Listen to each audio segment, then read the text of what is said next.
Diriwayatkan dari Abu Dzar Al-Ghifari radhiyallahu anhu dari Nabi SAW mengenai apa yang diriwayatkan dari Rabb baginda, hadis Qudsi, bahawa dia berfirman, "Wahai hamba-hambaku, sesungguhnya aku mengharamkan kezaliman atas diriku dan aku jadikan kezaliman itu diharamkan di antara kalian.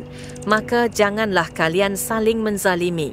Wahai hamba-hambaku, kalian adalah orang yang sesat, kecuali orang yang aku beri petunjuk. Kerana itu, pohonlah petunjuk kepadaku, maka aku akan memberi petunjuk kepada kalian.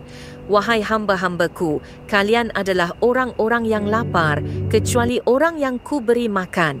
Kerana itu, pohonlah makan kepadaku, maka kalian aku beri makan. Wahai hamba-hambaku, sesungguhnya kalian adalah orang-orang yang telanjang, kecuali orang yang ku beri pakaian. Kerana itu, pohonlah pakaian kepadaku, maka kalian aku beri pakaian. Wahai hamba-hambaku, sesungguhnya kalian adalah orang yang berbuat salah pada malam dan siang hari, sedang aku memberi ampun terhadap dosa-dosa semuanya. Kerana itu, pohonlah ampun kepadaku, maka aku akan mengampuni kalian. Wahai hamba-hambaku, sesungguhnya kalian tidak akan mendatangkan kemudaratan kepadaku hingga kalian boleh berbuat kemudaratan kepadaku, dan kalian tidak akan mendatangkan manfaat kepadaku hingga kalian dapat memberi manfaat kepadaku. Wahai hamba-hambaku, andai orang yang paling awal hingga orang yang paling akhir dari kalian, manusia dan jin, semuanya memiliki ketakwaan, sebagaimana ketakwaan seseorang yang paling bertakwa di antara kalian, maka hal itu tidak akan menambah sedikit pun dalam kerajaanku.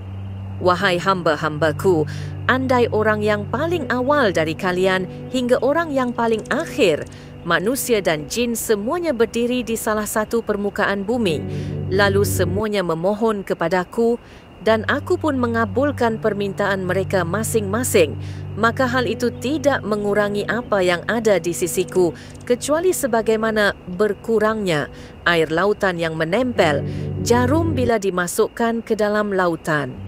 Wahai hamba-hambaku, sesungguhnya amal-amal kalian, aku akan menghitungnya untuk kalian, dan aku akan menyempurnakan pula untuk kalian.